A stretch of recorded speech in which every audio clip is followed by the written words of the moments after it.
He llegado a saber, oh rey afortunado, que cuando uno de los negros sudaneses propuso que cada uno contase la historia de su mutilación, el negro Sawab, portador de la linterna y los azadones, tomó la palabra, y como los otros se rieran, repuso: ¿de qué os reís? ¿De que sea el primero en contar por qué me mutilaron?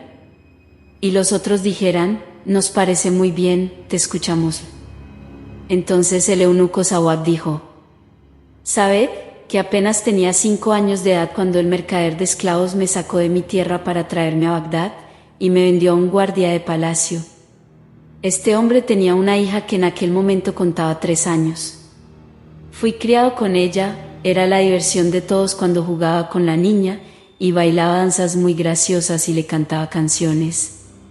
Todo el mundo quería al negrito. Juntos crecimos de aquel modo, y yo llegué a los 12 años y ella a los 10.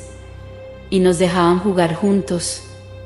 Pero un día, al encontrarla sola en un sitio apartado, me acerqué a ella, según costumbre. Precisamente acababa de tomar un baño en el hammam y estaba deliciosa y perfumada. En cuanto a su rostro, parecía la luz en su 14ª noche. Al verme corrió hacia mí y nos pusimos a jugar y a hacer mil locuras. Y la estreché entre mis brazos, mientras que ella se me colgaba del cuello apretándome con todas sus fuerzas. Una vez terminada la cosa, la niña se echó a reír otra vez y volvió a besarme, pero yo estaba aterrado con lo que acababa de ocurrir y me escapé de entre sus manos, corriendo a refugiarme en la casa de un negro amigo mío. La niña no tardó en volver a su casa, y la madre, al verle sus vestidos en desorden, lanzó un grito y se cayó al suelo, desmayada de dolor y de ira. Pero cuando volvió en sí, como la cosa era irreparable, tomó todas las precauciones para arreglar el asunto, y sobre todo para que su esposo no supiera la desgracia. Y tal maña se dio, que pudo conseguirlo. Transcurrieron 2 meses y aquella mujer acabó por encontrarme y no dejaba de hacerme regalitos para obligarme a volver a la casa. Pero cuando volví no se habló para nada de la cosa y siguieron ocultándoselo al padre, que seguramente me habría matado, y ni la madre ni nadie me deseaba mal alguno, pues todos me querían mucho. 2 meses después la madre consiguió poner en relaciones a su hija con un joven barbero, que era el barbero de su padre, y con tal motivo iba mucho a casa. Y la madre le dio un buen dote de su peculio particular y le hizo un buen equipo. Enseguida llamaron al barbero, que se presentó con todos sus instrumentos, y el barbero me ató y convirtióme en eunuco. Y se celebró la ceremonia del casamiento, y yo quedé eunuco de mi amistad, y desde entonces tuve que ir precediéndola por todas partes, cuando iba al zoco, o cuando iba de visitas o a casa de su padre. Y la madre hizo las cosas tan discretamente que nadie supo nada de la historia, ni el novio, ni los parientes, ni los amigos, hasta que murieron ella, su marido y sus padres. Entonces pasaron a mí todos los bienes, y llegué a ser eunuco de palacio, igual que vosotros. Tal es la causa de que me mutilaran. Y ahora la paz sea con vosotros. Dicho lo que antecede, el negro Sawab se calló, y el segundo negro, Kafur, tomó la palabra y dijo: sabed que cuando solo tenía 8 años de edad era ya tan experto en el arte de mentir, que cada año soltaba una mentira tan gorda que mi amo el mercader se caía de espaldas. Así es que el mercader quiso deshacerse de mí cuando antes, y me puso en manos del pregonero, para que anunciase mi venta en el zoco, diciendo: ¿quién quiere comprar un negrito con todo su vicio? Y el pregonero me llevó por todos los zocos, diciendo lo que le habían encargado. Y un buen hombre entre los mercaderes del zoco no tardó en acercarse, y preguntó al pregonero: ¿y cuál es el vicio de este negrito? Y el otro contestó: el de decir una sola mentira cada año.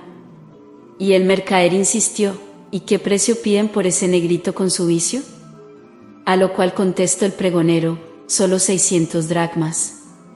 Y dijo el mercader: lo tomo, y te doy 20 dracmas de corretaje. Y en el acto se reunieron los testigos de la venta y se hizo el contrato entre el pregonero y el mercader. Entonces el pregonero me llevó a la casa de mi nuevo amo, cobró el precio de la venta y el corretaje, y se marchó. Mi amo me vistió decentemente con ropa a mi medida y permanecí en su casa el resto del año sin que ocurriera ningún incidente. Pero empezó otro año y se anunció como bendito en cuanto a la recolección y la fertilidad. Los mercaderes le festejaban con banquetes en los jardines, y cada uno pagaba a su vez los gastos del convite hasta que le tocó a mi amo. Entonces mi amo invitó a los mercaderes a comer en un jardín de las afueras de la ciudad y mandó llevar allí comestibles y bebidas en abundancia, y todos estuvieron comiendo y bebiendo desde por la mañana hasta el mediodía. Pero entonces recordó mi amo que había dejado olvidada una cosa, y me dijo: mi esclavo, monta en la mula, ve a casa para pedirle a tu ama tal cosa, y vuelve enseguida. Yo obedecí la orden y me dirigí apresuradamente a la casa. Y al llegar cerca de ella empecé a dar agudos chillidos y a verter abundantes lagrimones. Y me rodeó un gran grupo de vecinos de la calle y del barrio, grandes y chicos. Y las mujeres, asomándose a las puertas y ventanas, me miraban asustadas, y mi ama, que oyó mis gritos, bajó a abrirme, acompañada de sus hijas. Y todas me preguntaron qué ocurría. Y yo contesté llorando: mi amo estaba en el jardín con los convidados, se ausentó para evacuar una necesidad junto a la pared, y la pared se vino abajo, sepultándole entre los escombros. Y yo he montado enseguida en la mula, y he venido a todo correr a enteraros de la desgracia. Cuando la mujer y las hijas oyeron mis palabras, se pusieron a dar agudos gritos, a desgarrarse los vestidos y a darse golpes en la cara y en la cabeza, y todos los vecinos acudieron y la rodearon. Después, mi ama, en señal de luto, como suele hacerse cuando muere inesperadamente el cabeza de familia, empezó a destrozar la casa, a destruir muebles, a tirarlos por las ventanas, a romper todo lo rompible y a arrancar ventanas y puertas. Luego mandó pintar de azul las paredes y echar encima de ellas paletadas de barro. Y me dijo: miserable Kafur, ¿qué haces ahí inmóvil? Ven a ayudarme a romper estos armarios, a destruir estos utensilios y a hacer trizas esta vajilla. Y yo, sin esperar a que me lo dijera 2 veces, me apresuré a destrozarlo todo: armarios, muebles y cristalería, quemé alfombras, camas, cortinas y almohadones, y después la emprendí con la casa, asolando techos y paredes. Y entre tanto, no dejaba de lamentarme y de clamar: pobre amo mío, ay mi desgraciado amo. Después mi ama y sus hijas se quitaron los velos, y con la cara descubierta y todo el pelo suelto, salieron a la calle. Y me dijeron: Kafur, ve delante de nosotras para enseñarnos el camino. Llévanos al sitio en que tu amo quedó sepultado bajo los escombros. Porque hemos de colocar su cadáver en el féretro, llevarlo a casa y celebrar los debidos funerales. Y yo eché a andar delante de ellas, gritando: oh mi pobre amo, y todo el mundo nos seguía. Y las mujeres llevaban descubierto el rostro y la cabellera desmelenada, y todas gemían y gritaban, llenas de desesperación. Poco a poco se aumentó la comitiva con todos los vecinos de las calles que atravesábamos, hombres, mujeres, niños, muchachas y viejas. Y todos se golpeaban la cara y lloraban desesperadamente. Y yo me divertía haciéndoles dar la vuelta a la ciudad y atravesar todas las calles, y los transeúntes preguntaban la causa de todo aquello y se les contaba lo que me habían oído decir, y entonces clamaban: no hay fuerza ni poder más que en Dios, Altísimo, Omnipotente. Y alguien aconsejó a mi ama que fuese a casa de Balí y le refiriese lo ocurrido. Y todos marcharon a casa del Balí, mientras que yo protestaba que me iba al jardín en cuyas ruinas estaba sepultado mi amo. En este momento de su narración, Escharazada vio aparecer la mañana y se calló discretamente.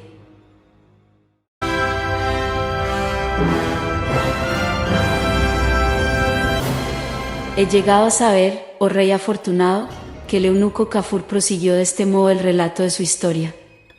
Entonces corrí al jardín, mientras que las mujeres y todos los demás se dirigían a casa del Balí para contarle lo ocurrido. Y el Balí se levantó y montó a caballo, llevando consigo peones que iban cargados de herramientas, sacos y canastos, y todo el mundo emprendió el camino del jardín siguiendo las indicaciones que yo había suministrado. Y yo me cubrí de tierra la cabeza, empecé a golpearme la cara y llegué al jardín gritando: mi pobre ama, mis pobres amitas, desdichados de todos nosotros. Y así me presenté entre los comensales. Cuando mi amo me vio de aquella manera, cubierta la cabeza de tierra, aporreada la cara y gritando: ¿quién me recogerá ahora?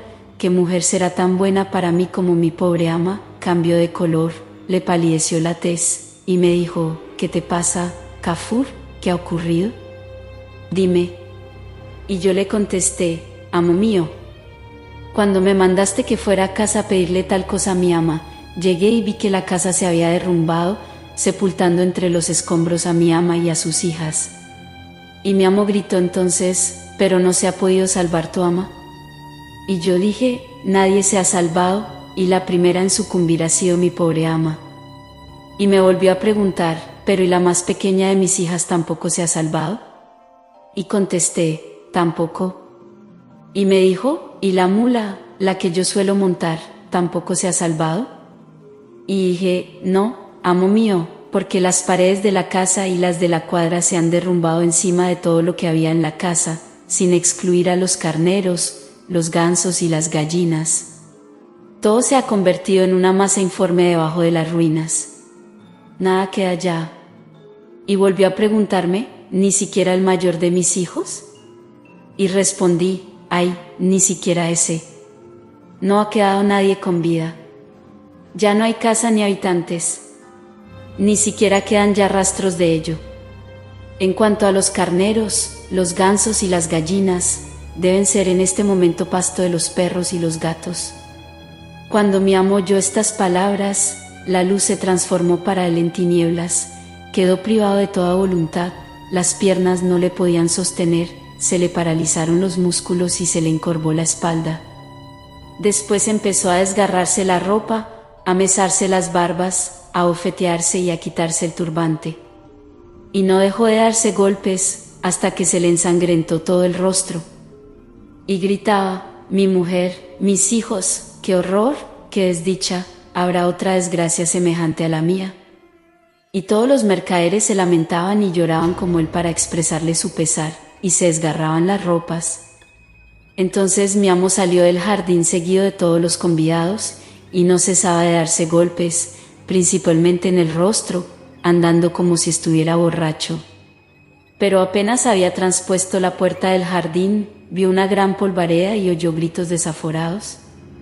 Y no tardó en ver aparecer al valí con toda su comitiva, seguido de las mujeres y vecinos del barrio y de cuantos transeúntes se habían unido a ellos en el camino, movidos por la curiosidad. Y todo el gentío lloraba y se lamentaba. La primera persona con quien se encontró mi amo fue con su esposa, y detrás de ella vio a todos sus hijos. Y al verlo se quedó estupefacto, como si perdiera la razón, y luego se echó a reír, y su familia se arrojó en sus brazos y se colgó a su cuello. Y llorando decían: oh Padre, Dios sea bendito por haberte librado.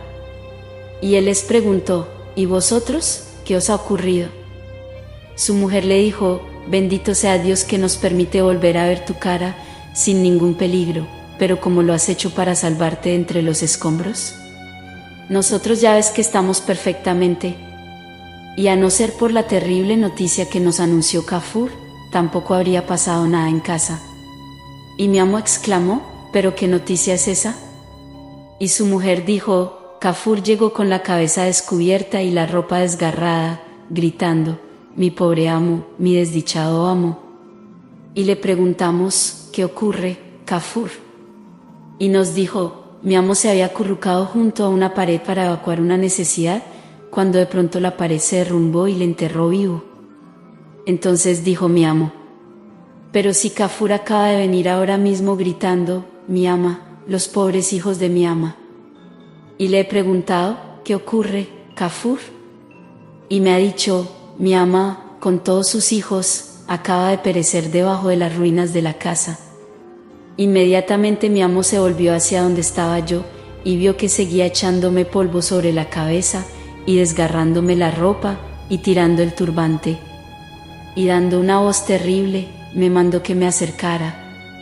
Al acercarme me dijo: miserable esclavo, negro de mal agüero, maldito y de raza maldita, porque has ocasionado tanto trastorno, he de castigar tu crimen según se merece. Te he de arrancar la piel de la carne, y la carne de los huesos. Y yo contesté resueltamente, que no me has de hacer ningún daño, pues me compraste con mi vicio, y como fue ante testigos, declararán que sabías mi vicio decir una mentira cada año, y así lo anunció el pregonero. Pero he de advertirte que todo lo que acabo de hacer no ha sido más que media mentira, y me reservo el derecho de soltar la otra mitad que me corresponde decir antes que acabe el año.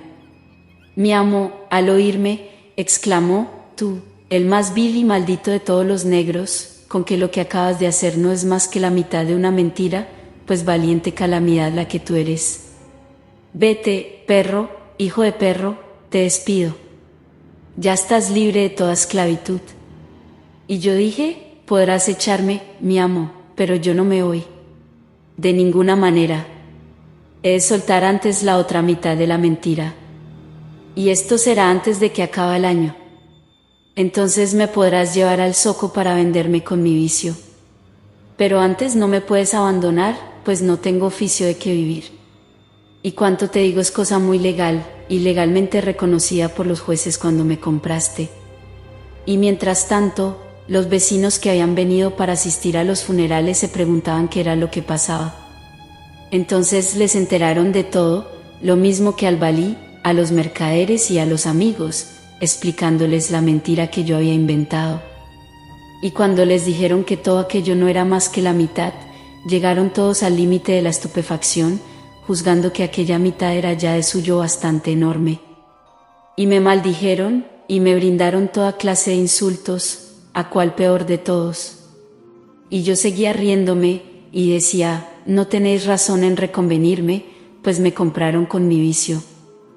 Ya así llegamos a la calle en que vivía mi amo, y vio que su casa no era más que un montón de ruinas.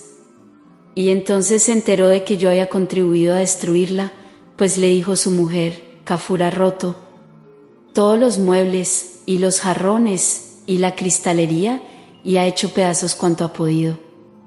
Y llegando al límite del furor, exclamó: en mi vida he visto un negro más miserable que este, y aún dice que no es más que la mitad de un embuste, pues que sería una mentira completa, lo menos la destrucción de una o dos ciudades. E inmediatamente me llevaron a casa del valí, que me mandó dar tan soberana paliza, que me desmayé. Y encontrándome en tal estado, mandaron llamar a un barbero, que con sus instrumentos me mutiló del todo y cauterizaron la herida con un hierro candente. Y al despertar me enteré de lo que me faltaba y de que me habían hecho eunuco para toda mi vida. Entonces mi amo me dijo: así como tú me has abrazado el corazón queriendo arrebatarme lo que más quería, así te lo quemo yo a ti, quitándote lo que querías más. Después me llevó consigo al zoco, y me vendió por más precio, puesto que yo había encarecido al convertirme en eunuco.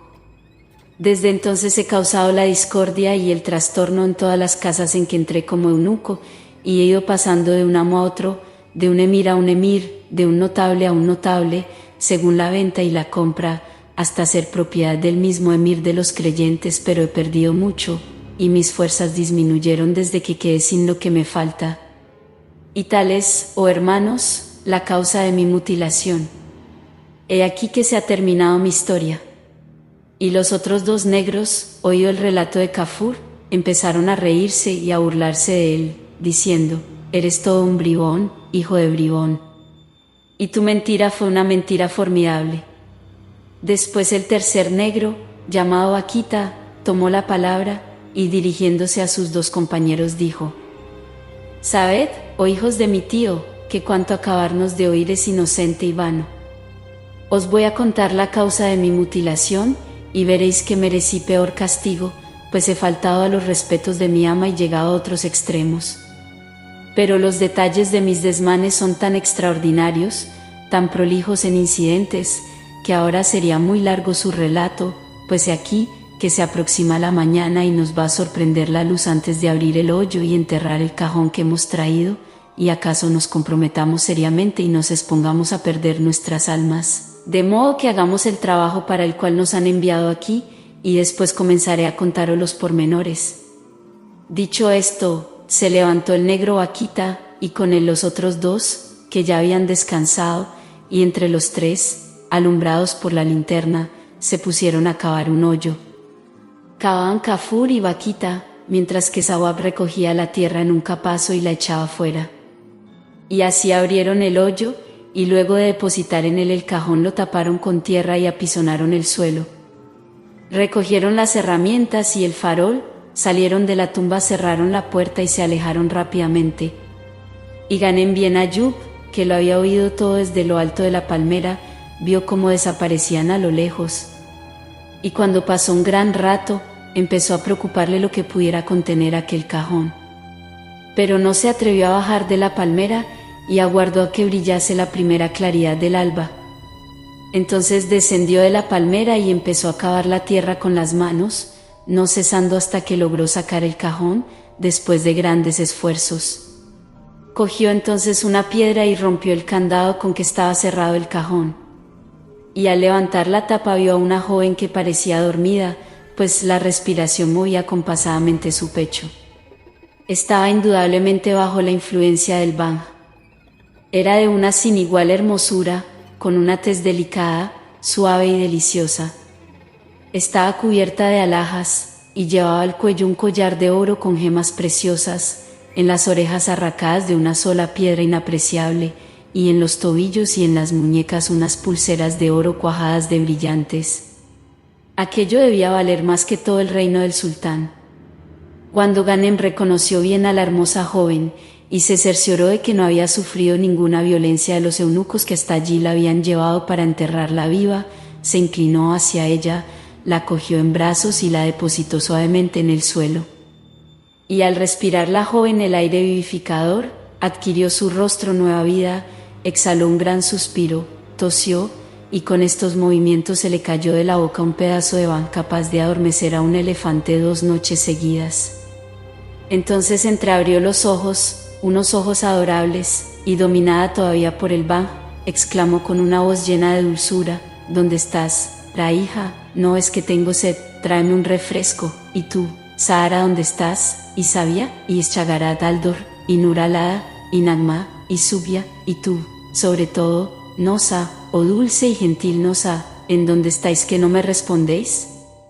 Y como nadie contestase, la joven acabó por abrir completamente los ojos y miró en torno suyo. Y aterrada, clamó de este modo: ¿quién me habrá sacado de mi palacio para traerme entre estos sepulcros? ¿Qué criatura podrá saber jamás lo que se oculta en el fondo de los corazones? ¿O tú, retribuidor, que conoces los secretos más escondidos? Tú sabrás distinguir a los buenos y a los malos el día de la resurrección. Y Ghanem, que seguía de pie, avanzó algunos pasos y dijo: soberana de la hermosura, cuyo nombre debe ser más dulce que el jugo del dátil, y cuya cintura es más flexible que la rama de la palmera, yo soy Ghanem ben Ayub, y aquí no hay en realidad palacios ni tumbas, sino un esclavo tuyo, que soy yo, y a quien el clemente sin límites puso cerca de ti para librarte de todo mal y resguardarte de todo dolor. ¿Acaso así, la más deseada, te dignes mirarme con agrado?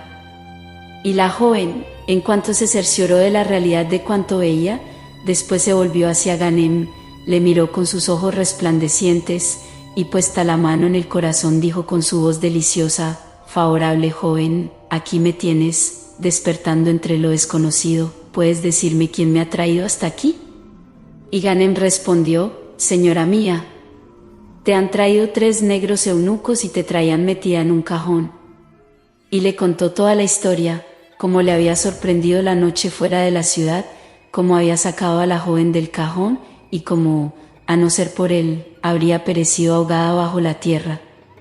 Después le rogó que le contase su historia y el motivo de su aventura. Pero ella dijo: joven, glorificado sea Dios que me ha puesto en manos de un hombre como tú. Pero ahora te ruego que me ocultes en el cajón y vayas en busca de alguien que pueda llevarlo a tu casa. Allí verás cuán provechoso es para ti, pues tendrás toda clase de delicias. Y te podré contar mi historia y ponerte al corriente de mis aventuras. Y Ghanem quedó encantado al oírla y salió inmediatamente en busca de un arriero, y como ya era entrado el día y brillaba el sol en todo su esplendor, la cosa no fue difícil. Volvió, pues, enseguida con un arriero, y como había cuidado de meter a la joven en el cajón, le ayudó a cargarlo en el mulo, y emprendieron a toda prisa el camino de su casa. Y durante el viaje comprendió Ghanem que el amor a la joven había penetrado en su corazón, y se vio en el límite de la dicha al pensar que pronto sería suya aquella hermosura que vendida en el zoco habría valido 10.000 dinares de oro, y que llevaba encima incalculables riquezas en joyas, pedrería y telas preciosas. Y estos pensamientos tan gratos hacían que sintiera impaciencia para llegar cuanto antes. Y al fin llegó y él mismo ayudó al arriero a descargar el cajón y llevarlo al interior de la casa. En este momento de su narración, Escharazada vio aparecer la mañana y discretamente interrumpió su relato. Saber, oh rey afortunado, que Ghanem llegó sin contratiempo a su casa, abrió el cajón y ayudó a salir a la joven. Esta examinó la casa y vio que era muy hermosa, con alfombras de vivos y alegres matices, y tapices de 1000 colores que alegraban la vista, y muebles preciosos y otras muchas cosas. Y vio también muchos fardos de mercancías y paños de gran valor, y pilas de sedería y brocados, y jarrones llenos de vejigas de almizcle. Entonces comprendió que Ghanem era un mercader de los principales, dueño de numerosas riquezas. Quitóse el velillo con que había cuidado de taparse el rostro, y miró atentamente al joven Ghanem. Y le pareció muy hermoso, y le amó, y le dijo: Ghanem, ya ves que delante de ti yo me descubro, pero tengo mucho apetito, y te ruego que me traigas algo que comer. Y Ghanem corrió al zoco, compró un cordero asado, una bandeja de pasteles en casa del confitero Haj Soleimán, el más ilustre de los confiteros de Bagdad, otra bandeja de halagua y almendras, alfónsigos y frutas de todas clases, y cántaros de vino añejo, y por último, flores de todas clases. Lo llevó a su casa, puso la fruta en grandes copas de porcelana y las flores en preciosos jarrones, y todo lo colocó delante de la joven. Entonces ésta le sonrió, y se arrimó mucho a él, y le echó los brazos al cuello, le besó y le hizo 1000 caricias, y le dijo frases llenas de cariño. Y Ghanem sintió que el amor penetraba cada vez más en su cuerpo y en su corazón. Después ambos se dedicaron a comer y beber, y se amaron, por ser los dos de la misma edad y de igual belleza.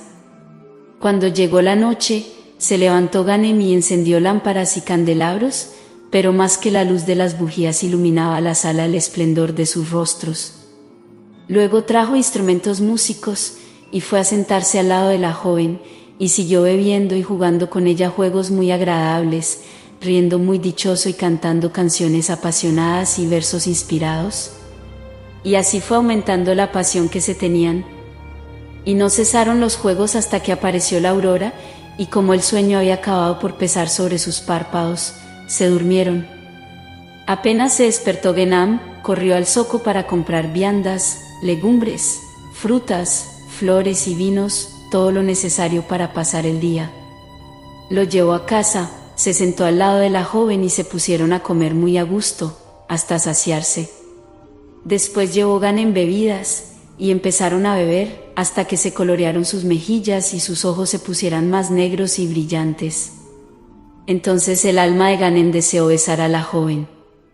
Y le dijo: soberana mía, permíteme que te bese para que refresque el fuego de mis entrañas. Y ella contestó: Ghanem, aguarda que esté ebria, pues entonces no me daré cuenta de lo que hagan tus labios. Al verla así, meció el deseo de Ghanem y por la misma dificultad con que tropezaba, sintió que los deseos se desbordaban en su corazón y acompañándose con el laúd, cantó estas estrofas. Imploré un beso de su boca, tormento de mi corazón, un beso que curase mi enfermedad. Y me dijo: oh, no, eso nunca. Y me dije: pues ha de ser. Y ella contestó: un beso, eso ha de darse voluntariamente, ¿me darías a la fuerza un beso en mis labios sonrientes? Y le dije: no creas que un beso dado a la fuerza carece de voluptuosidad. Y me respondió: un beso a la fuerza no sabe bien más que en la boca de las pastoras de las montañas. Y después que hubo cantado, sintió Ganem que aumentaba su locura y el fuego de sus entrañas. Y la joven nada le concedía, aunque no dejaba de expresarle que compartía su pasión. Y así siguieron hasta que se hizo de noche. Por fin, Ganem se levantó y encendió las lámparas, alumbrando espléndidamente el salón, y fue a echarse a los pies de la joven. Y pegó los labios a aquellos pies tan maravillosos, que le parecieron dulces como la leche y tiernos como la manteca. Y Ganem gritó enloquecido: «Dueña mía, ten piedad de este esclavo tuyo, vencido por tus ojos. Desde que viniste he perdido la tranquilidad». Y sintió que las lágrimas bañaban sus ojos. Entonces la joven contestó: «Dueño mío, luz de mis ojos, te quiero con toda el alma, pero sabe que nunca podré satisfacerte». Y Ganem exclamó: «¿Y quién te lo impide?». Y ella dijo: «Esta noche te explicaré el motivo, y entonces me disculparás». Pero al hablar así, se dejó caer a su lado, y le echó los brazos al cuello, y le dio millares de besos. Y la joven nada dijo respecto a la causa. Siguieron haciendo las mismas cosas todos los días y todas las noches durante un mes. Y su amor aumentaba. Pero cierta noche entre las noches, Ganem descubrió entre las ropas de su amada una cinta y le pidió permiso para verla. Y ella tomó aquella cinta y se la presentó diciendo: «Leed las palabras escritas». Ganem tomó la cinta y en la trama vio bordadas unas letras de oro que decían: «Soy tuya y tú eres mío, descendiente del tío del profeta».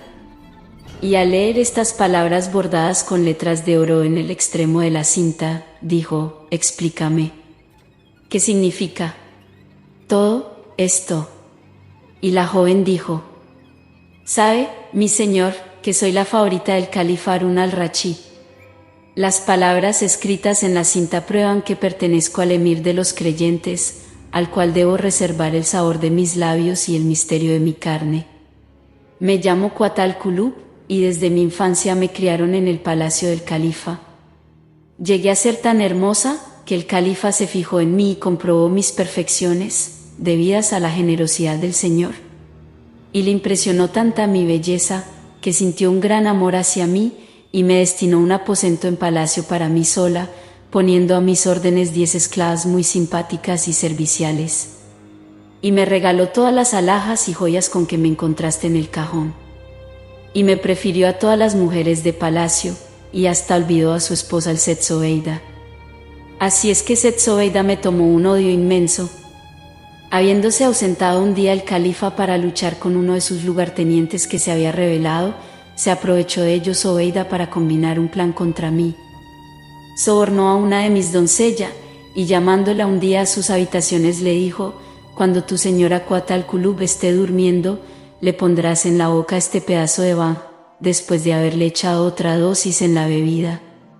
Si lo haces te recompensaré y te daré la libertad y muchas riquezas». Y la esclava, que antes lo había sido de Zobeida, contestó: «Lo haré porque la adhesión que te tengo es tan grande como mi cariño». Y muy alegre por la recompensa que la guardaba, vino a mi aposento y me dio una bebida compuesta con ban. Y apenas la hube probada, caí en tierra, y me dieron convulsiones, y me sentí transportada a otro mundo. Y al verme dormida, fue la esclava a buscar a con acento Seth Zobeida, que me metió en ese cajón y mandó llamar a los 3 eunucos. Y los gratificó espléndidamente, lo mismo que a los porteros del palacio. Y así me sacaron de noche para llevarme a la tumba. Porque a ti, oh amor de mis ojos, debo el haberme salvado de la muerte. Y también gracias a ti me encuentro en esta casa tan generosa. Pero lo que más me preocupa es lo que el califa haya pensando al volver y no encontrarme. Y todo por estar sujeta por lo que dice esta cinta de oro. Tal es mi historia, ahora solo te pido discreción y que nadie conozca mi secreto».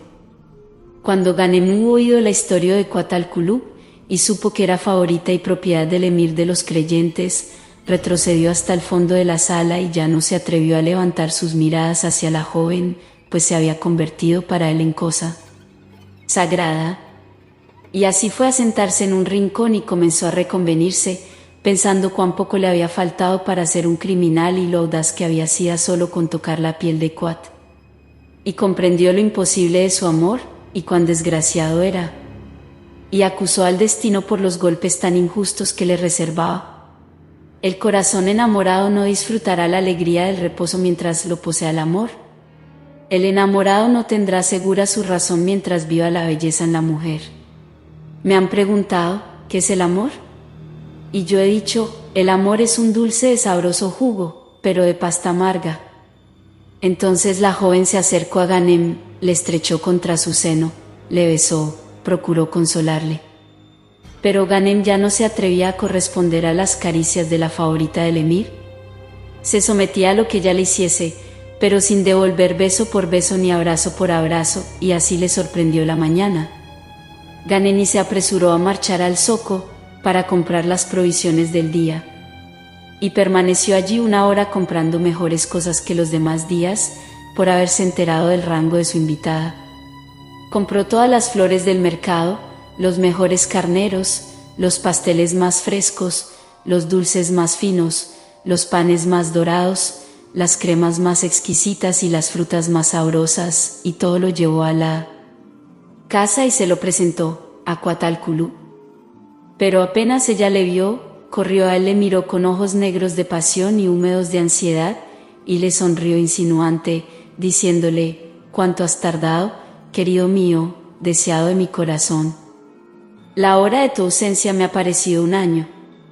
Mi pasión ha llegado a su límite, y me consume toda. Ghanem, me muero». Pero Ghanem se resistió, y le dijo, «Como el perro ha de usurpar el sitio del león, lo que es del amo no puede pertenecer al esclavo». Y se escapó de entre las manos de la joven, y se acurrucó en un rincón, muy triste y preocupado. Pero ella fue a cogerle de la mano, y le llevó a la alfombra, obligándole a sentarse a su lado y a comer y a beber con ella. Y tanto le dio de beber que le embriagó. Luego copió el laúd, y cantó estas estrofas. Mi corazón está destrozado, hecho trizas. Rechazada en mi amor, podré vivir así mucho tiempo. Tú, amigo mío, que huyes como la gacela, sin que yo sepa la causa ni haya cometido delito, ignoras que la gacela se vuelve algunas veces para mirar. Ausencia, separación. Todo se ha juntado contra mí. ¿Podrá soportar mucho tiempo mi corazón la pendumbre de tanto infortunio?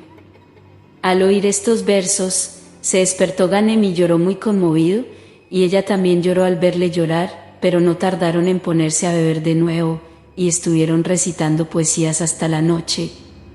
Y Ghanem fue a sacar los colchones de las alacenas de la pared, y se dispuso a hacer la cama.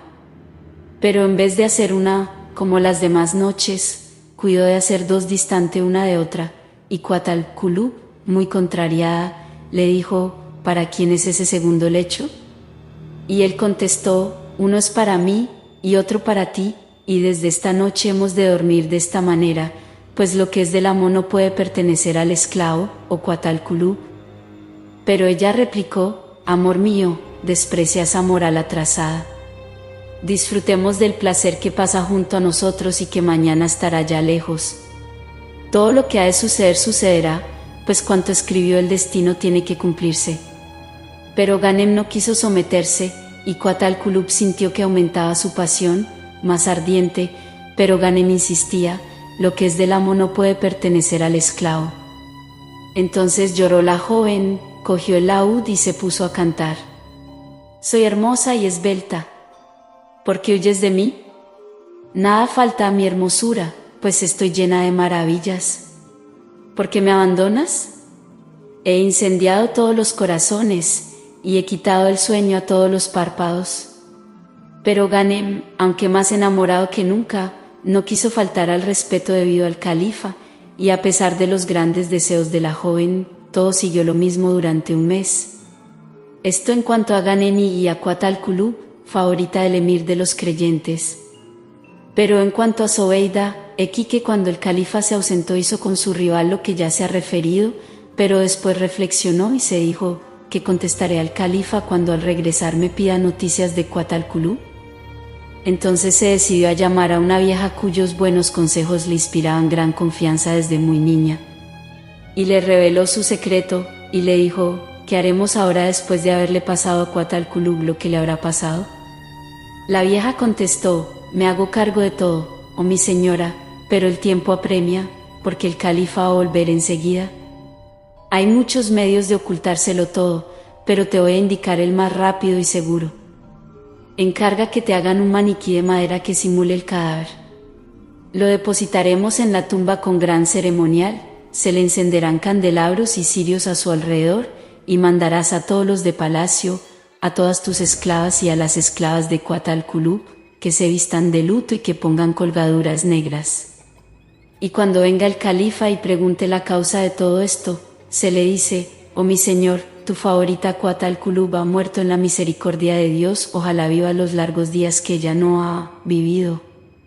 Nuestra ama Zobeida le ha tributado todos los honores fúnebres, y la ha mandado enterrar en el mismo palacio, debajo de una cúpula construida expresamente.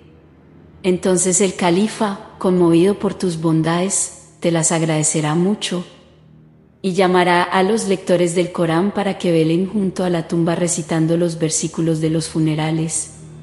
Y si el califa, que sabe tu poco afecto hacia Cuatalculub, sospechase y dijera para sí: quién sabe si Zobeida, la hija de mi tío, habrá hecho algo contra Cuatalculub, y llevado estas sospechas mandase abrir la tumba para averiguar de qué murió la favorita, tampoco debes preocuparte.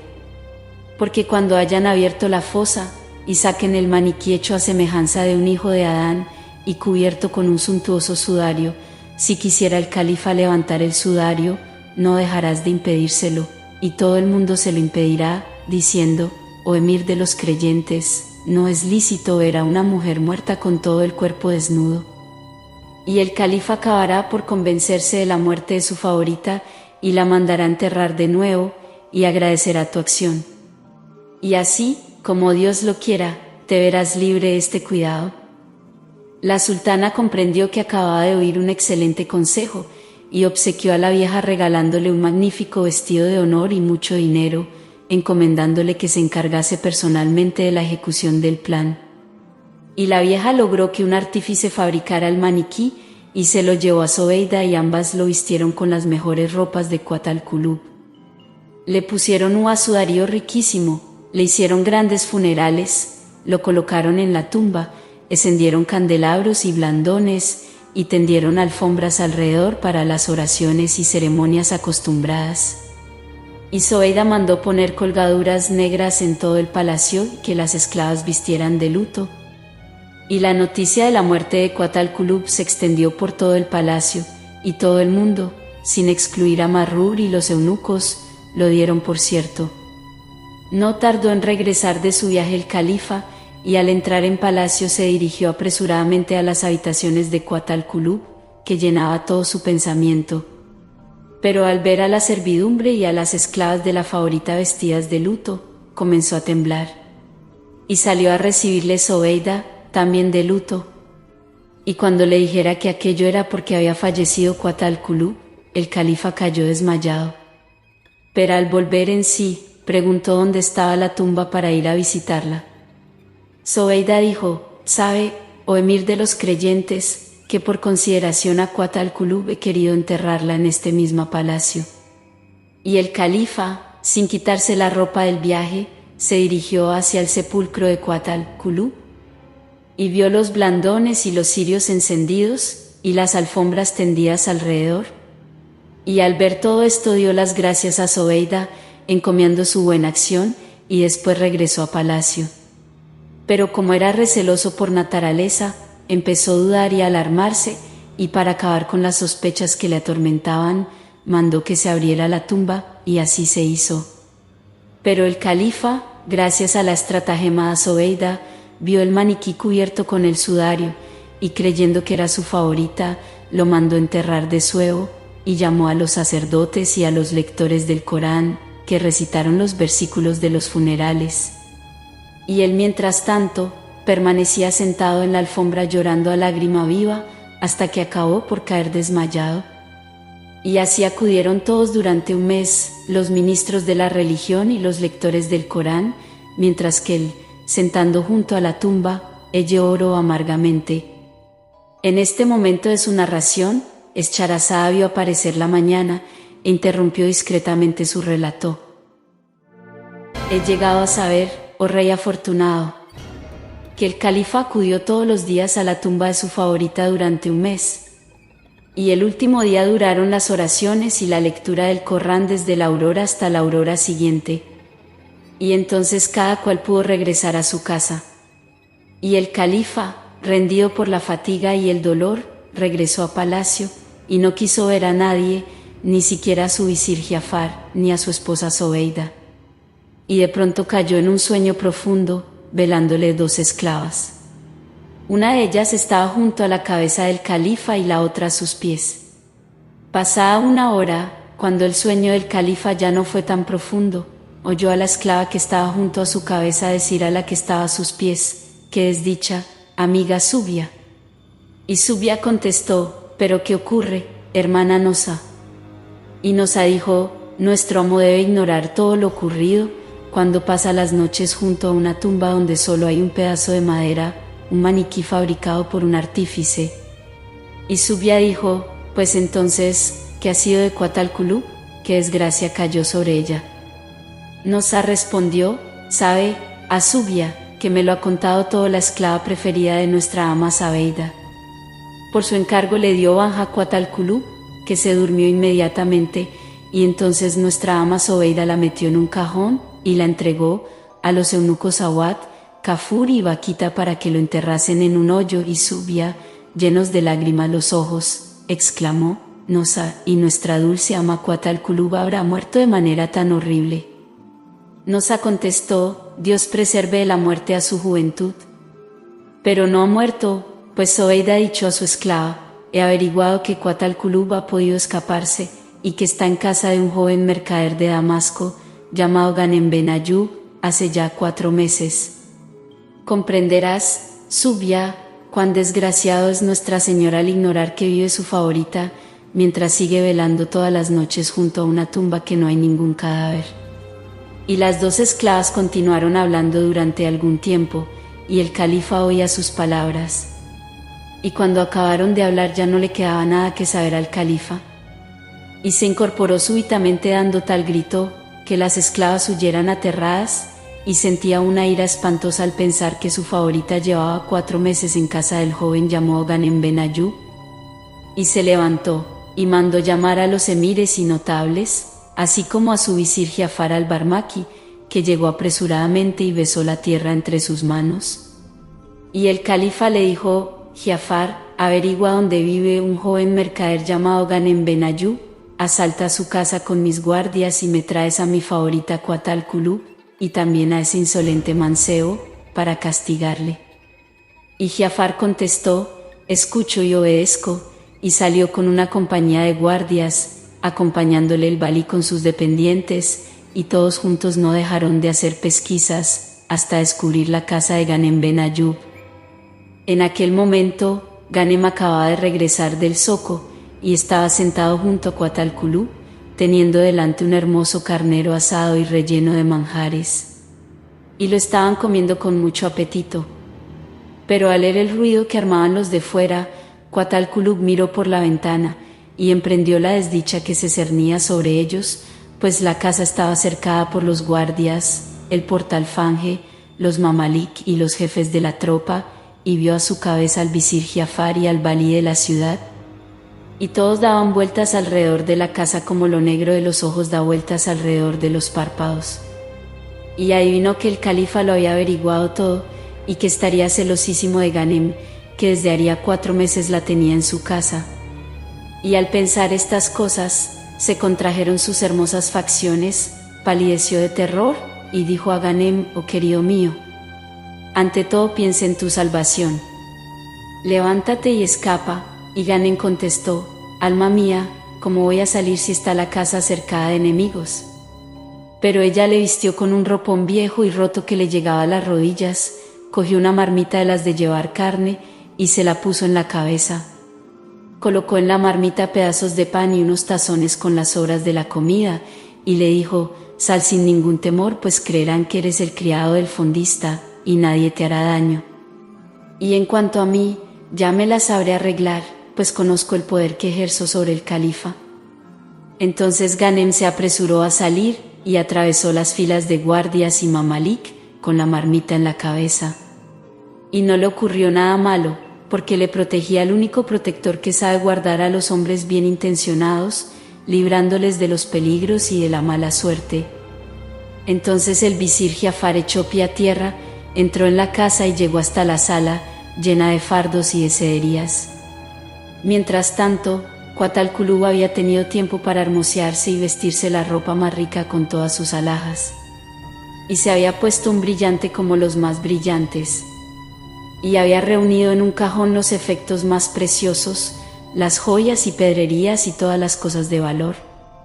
Y apenas penetró Giafar en la habitación, se puso de pie, se inclinó, besó la tierra entre sus manos, y dijo: mi señor, he aquí que la pluma ha escrito lo que había de escribirse por orden de Dios. En tus manos me entrego. Y Giafar contestó: oh mi señora, el califa me ha dado orden de prender únicamente a Ghanem ben Ayyub. Dime dónde está. Y ella dijo: Ghanem ben Ayyub, después de empaquetar sus mejores mercancías, marchó hace algunos días a Damasco, su ciudad natal, para ver a su madre y a su hermana Fetna. Y no sé más, ni puedo decirte otra cosa. Y este cajón que aquí ves es el mío, y en él he colocado lo mejor que poseo. Y espero que me lo guardes bien y lo mandes transportar al palacio del emir de los creyentes. Giafar contestó: escucho y obedezco. Y cogió el cajón, y mandó a sus hombres que lo llevaran, y después de haber colmado de honores a Kuat al-Kulub, le rogó que le acompañase al palacio del emir de los creyentes, y todos se alejaron, no sin haber saqueado antes la casa de Ghanem, según había ordenado el califa. Cuando Giafar se presentó entre las manos de Harún al-Rachid, le contó todo lo ocurrido, enterándose de que Ghanem se había marchado a Damasco y que la favorita se hallaba en palacio. Pero el califa estaba convencido de que Ghanem había hecho con Kuat al-Kulub todo cuanto se puede hacer con una mujer hermosa que pertenece a otro, y ni siquiera quiso ver a Kuat al-Kulub, y mandó a Marrur que la encerrase en un cuarto oscuro, vigilada por una vieja encargada de estas funciones. Y envió jinetes para que buscasen por todo el mundo a Ghanem. También se lo encomendó al sultán de Damasco, su vicario Mohammad ben Soleimán el-Zeini, para lo cual cogió el cálamo, el tintero y un pliego de papel, y escribió la carta siguiente: a su señoría el sultán Mohammad ben Soleimán el-Zeini, vicario de Damasco, de parte del emir de los creyentes Harún al-Rachid, quinto califa de la gloriosa descendencia de los Beni Abbas. Después de pedir noticias de tu salud, que nos es querida, sabe, oh nuestro vicario, que un joven mercader de tu ciudad, llamado Ghanem ben Ayyub, ha venido a Bagdad y ha seducido y forzado a una de mis esclavas. Y ha huido de mi venganza y de mis iras, y se ha refugiado en tu ciudad, donde debe estar en estos momentos con su madre y su hermana. Te apoderarás de él y le mandarás dar 500 latigazos. Y luego le pasearás por todas las calles montado en un camello. Y delante irá un pregonero, gritando: este es el castigo del esclavo que roba los bienes de su señor. Y después me lo enviarás, para darle el tormento que se merece y hacer de él lo que haya de hacerse. Y saquearás su casa, destrozándola desde los cimientos hasta la techumbre, y harás desaparecer el rastro de su existencia. Y te apoderarás de la madre y hermana de Ghanem, y durante 3 días las expondrás desnudas a la vista de todos los habitantes, y luego de eso las arrojarás de la ciudad. Pon gran diligencia y celo en ejecutar estas órdenes. Un correo fue el portador de esta carta, y viajó con tal celeridad, que llegó a Damasco a los 8 días, en vez de tardar 20 cuando menos. Y cuando el sultán Mohammed tuvo en sus manos la carta del califa, se la llevó a los labios y a la frente, y luego de leerla, ejecutó sin ninguna tardanza las órdenes. Y las pregoneros anunciaron por todas partes: los que quieran saquear la casa de Ghanem ben Ayyub, vayan a saquearla a su gusto. Inmediatamente el sultán se dirigió en persona a la casa de Ghanem, acompañado de los guardias. Llamó a la puerta, y Fetna, hermana de Ghanem, salió a abrir. Y preguntó, ¿quién llama? Y el sultán respondió, yo soy. Entonces Fetna abrió la puerta, y como nunca había visto al sultán Mohammed, se tapó la cara con una punta del velo y corrió a avisar a su madre. Y la madre de Ghanem estaba sentada bajo la cúpula del sepulcro que había mandado construir en recuerdo de su hijo, al cual creía muerto, pues desde un año que no sabía nada de él. Y no hacía más que llorar, y apenas comía y bebía, y ordenó a su hija Fetna que dejase entrar al sultán. Y el sultán entró en la casa, llegó hasta la tumba, y vio a la madre de Ghanem que lloraba. Y le dijo, vengo a buscar a Ghanem, pues lo reclama el califa. Y ella respondió, desdichada de mí. Mi hijo Ghanem, fruto de mis entrañas, nos abandonó hace más de un año, y no sabemos lo que ha sido de él. Pero el sultán Mohammed, a pesar de su generosidad, tuvo que ejecutar lo ordenado por el califa. Y mandó que se apoderaran de las alfombras, jarrones, cristalería y demás objetos preciosos, y después echó abajo toda la casa, y arrastraron los escombros fuera de la ciudad. Y aunque le repugnara mucho hacerlo, mandó desnudar a la madre de Ghanem y a su hermana la hermosa Fetna, y las expuso 3 días en la ciudad, prohibiendo que se las cubriera ni con una camisa sin mangas. Y después las expulsó de Damasco. Así fueron tratadas la madre y la hermana de Ghanem, por el odio del califa. En cuanto a Ghanem ben Ayyub el-Motim el-Maslú, al salir de Bagdad con el corazón hecha trizas fue caminando sin comer y sin beber. Y al terminarse el día estaba muerto de cansancio. Así llegó a una aldea, y entró en la mezquita, cayendo extenuado sobre una esterilla, apoyada contra la pared.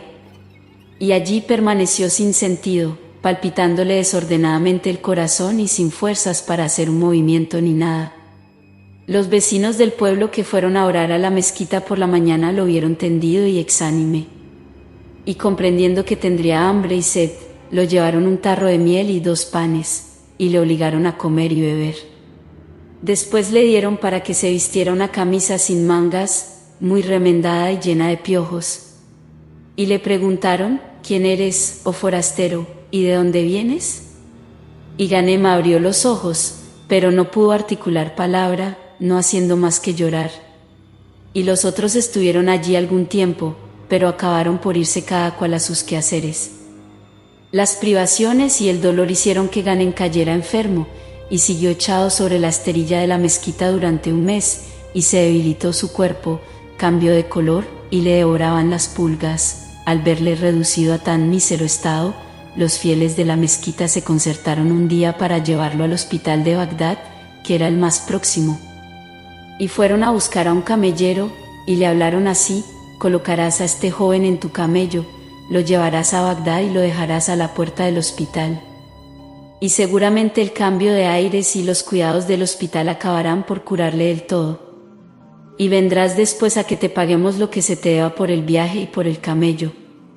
Y el camellero dijo, escucho y obedezco.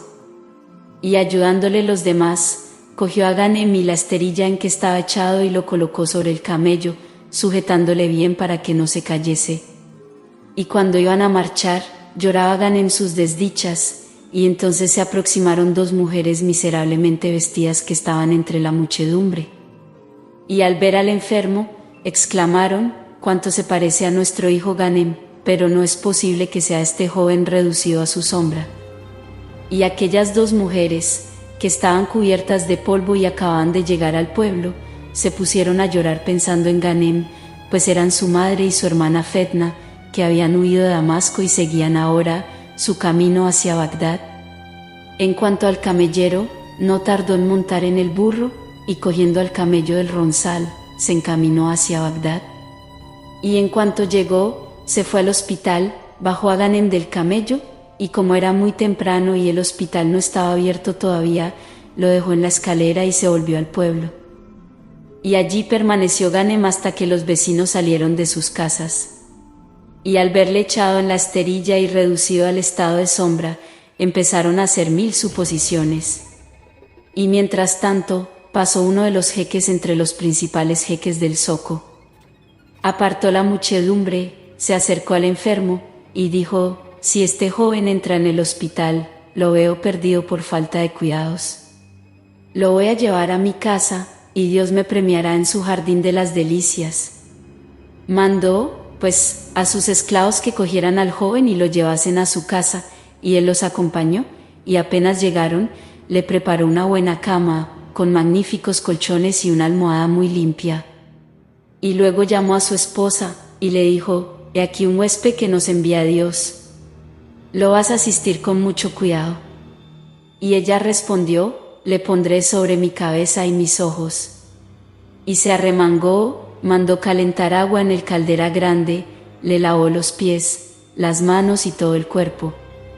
Le vistió con ropas de su esposo, le llevó un vaso de sorbete y le roció la cara con agua de rosas.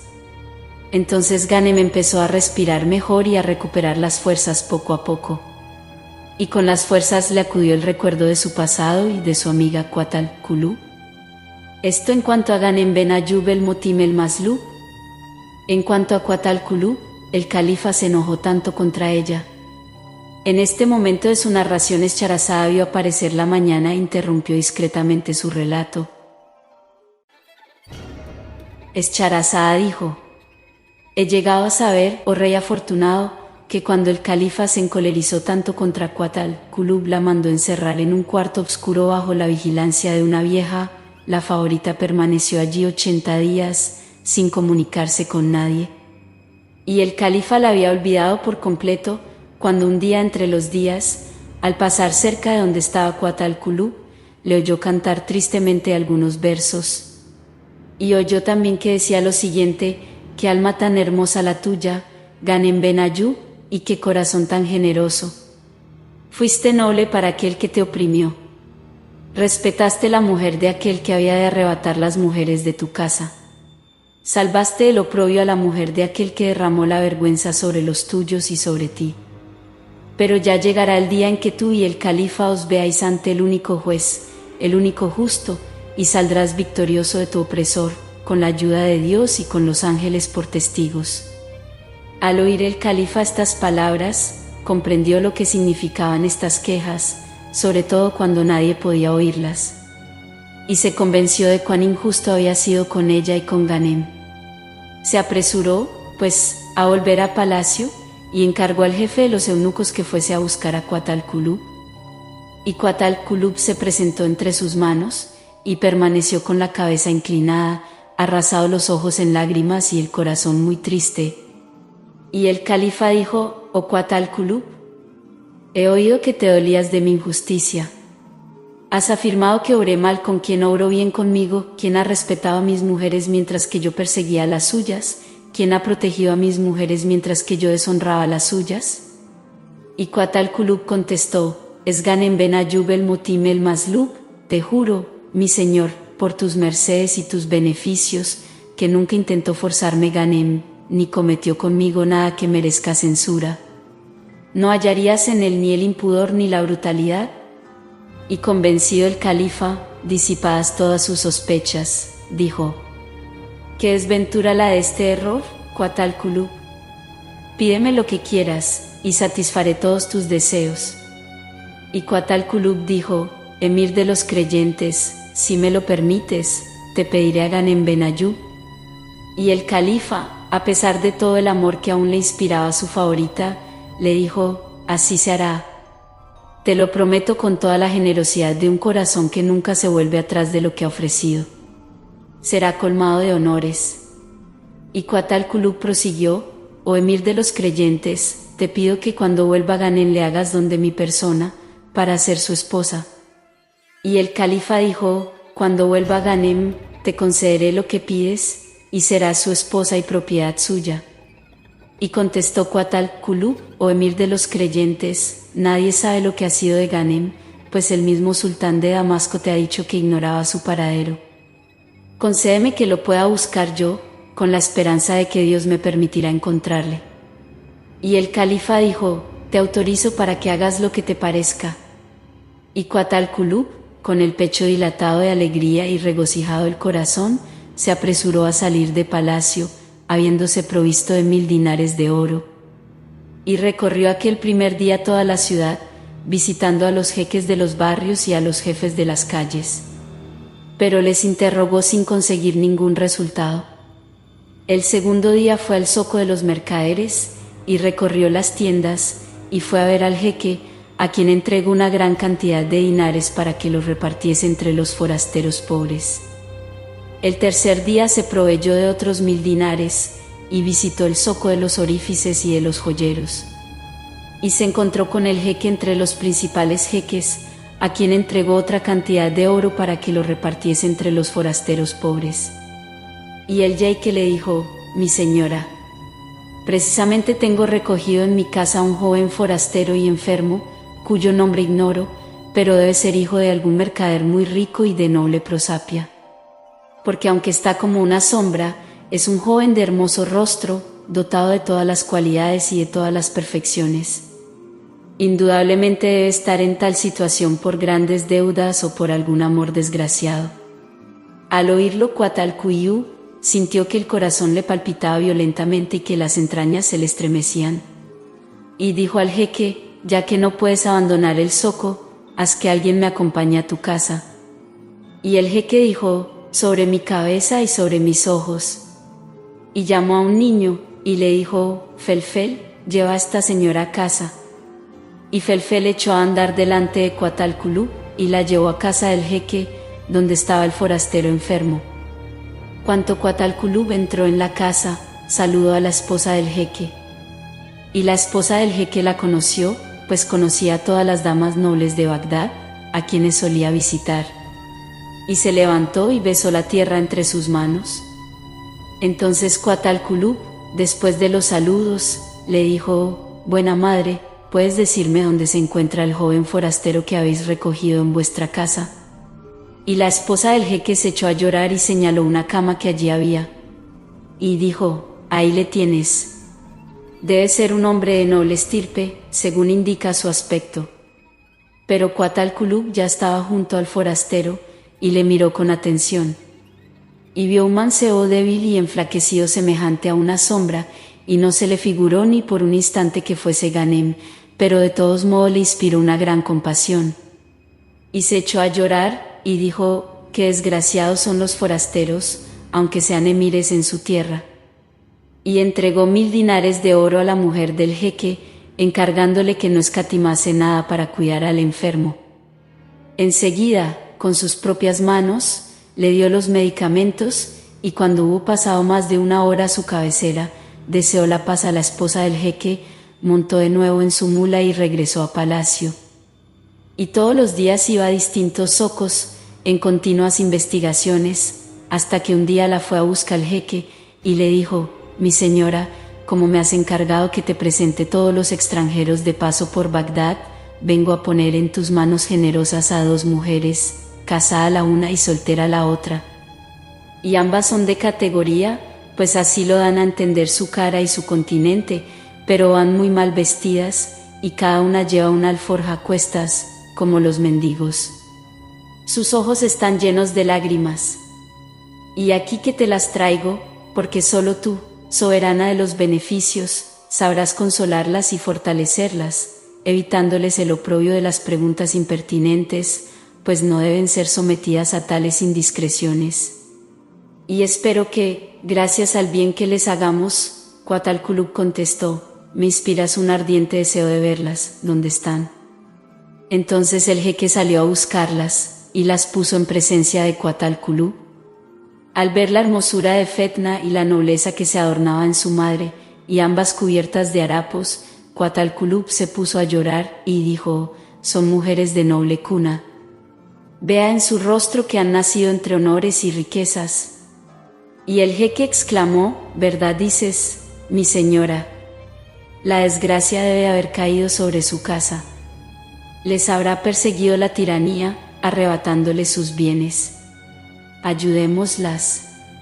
Y la madre y la hija prorrumpieron en llanto, y se acordaron de Ghanem Ben Ayub. Y al verlas llorar, Cuatalculú lloró con ellas. Y entonces la madre de Ganem dijo: mi señora, llena de generosidad, ruegue para que podamos encontrar a quien buscamos con el corazón dolorido. El que buscamos es el hijo de nuestras entrañas, la llama de nuestro corazón, a nuestro hijo Ganem ben Ayub el Motim el Maslub. Al oír este nombre, lanzó un gran grito Cuatalculú, pues acababa de comprender que tenía delante a la madre y a la hermana de Ganem. Y cayó sin sentido. Cuando volvió en sí, se echó llorando en sus brazos, y les dijo: tened esperanza y en mí, mis hermanas, pues este día será el primero de vuestra dicha y el último de vuestras desventuras, salid de vuestra aflicción. En este momento de su narración, Escharazada vio aparecer la mañana, y cayó discretamente,